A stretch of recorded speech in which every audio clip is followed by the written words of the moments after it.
ಮೂರನೇ ಆವೃತ್ತಿಯ Karnataka mini Olympics ಕ್ರೀಡಾಕೂಟ ನಾಳೆಯಿಂದ ಬೆಂಗಳೂರಿನ ಕಂಠೀರವ ಕ್ರೀಡಾಂಗಣದಲ್ಲಿ ಆರಂಭವಾಗಲಿದೆ. ನಾಳೆ ಸಂಜೆ ಮುಖ್ಯಮಂತ್ರಿ ಸಿದ್ದರಾಮಯ್ಯ, ಉಪಮುಖ್ಯಮಂತ್ರಿ ಡಿಕೆ ಶಿವಕುಮಾರ್ ಮಿನಿ ಒಲಿಂಪಿಕ್ಸ್ ಕ್ರೀಡಾಕೂಟವನ್ನು ಉದ್ಘಾಟಿಸಲಿದ್ದಾರೆ. ಕರ್ನಾಟಕ ಒಲಿಂಪಿಕ್ಸ್ ಸಂಸ್ಥೆ ಮತ್ತು ಯುವ ಸಬಲೀಕರಣ ಕ್ರೀಡಾ ಇಲಾಖೆ ಸಹಯೋಗದಲ್ಲಿ ಕ್ರೀಡಾಕೂಟ ಆಯೋಜನೆಯಾಗಲಿದೆ.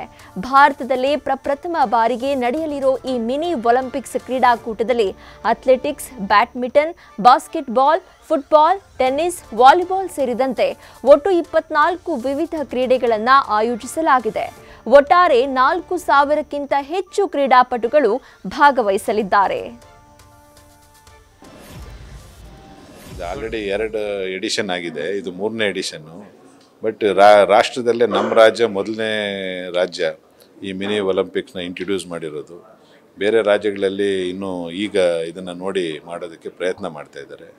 ಇದರಿಂದ ಗ್ರಾಮೀಣ ಮಕ್ಕಳು ಪ್ಲಸ್ ಸಣ್ಣ ವಯಸ್ಸಿನ ಮಕ್ಕಳು 14 ವರ್ಷದವ್ರಿಗೆ ಮೋಟಿವೇಶನ್ ಆಗುತ್ತೆ. ನಾನು ಒಲಿಂಪಿಕ್ಸ್ಗೆ ಹೋಗಬೇಕು, ನಾನು ಏಷ್ಯನ್ ಗೇಮ್ಸ್ಗೆ ಹೋಗಬೇಕು ಅನ್ನೋ ಸ್ಫೂರ್ತಿ ಬರ್ತದೆ. ಅದರಲ್ಲೂ ಬೆಂಗಳೂರಲ್ಲಿ ಬಂದು ನಾನು ಫುಟ್ಬಾಲ್ ಸ್ಟೇಡಿಯಮಲ್ಲಿ ಆಡಿದೆ, ಹಾಕಿ ಸ್ಟೇಡಿಯಮಲ್ಲಿ ಹಾಕಿ ಆಡಿದೆ ಅನ್ನೋದು ಒಂದು ಭಾಳ ದೊಡ್ಡ ಹೆಮ್ಮೆ ಆಗ್ತದೆ ಈ ರೂರಲ್ ಮಕ್ಕಳಿಗೆ. ಇದನ್ನು ನಾನು ಅವ್ರ ಬಾಯಿಂದ ಕೇಳಿದ್ದೀನಿ. ಈ ಒಂದು ನಿಟ್ಟಿನಲ್ಲಿ ಈ ಕ್ರೀಡೆಗಳು ಭಾಳಷ್ಟು ಮಹತ್ವ ಪಡೀತದೆ. ಅವ್ರಿಗೆ ಸರ್ಟಿಫಿಕೇಟು, ಮೆಡಲು, ಏನೇನು ಟ್ರೋಫಿ ಕೊಡಬೇಕು ಅದೆಲ್ಲ ಕೊಡ್ತೀವಿ. ಒಂದು 50 ಜನಕ್ಕೆ ನಾವು ಸ್ಕಾಲರ್ಶಿಪ್ ಕೊಡಬೇಕು ಅಂತ ಮಾಡಿದ್ದೀವಿ. 15 ಜನಕ್ಕೆ ವಿಶೇಷ ಬಹುಮಾನ ಕೊಡಬೇಕು ಅಂತ ಮಾಡಿ 5,000 ರೂಪಾಯಿ.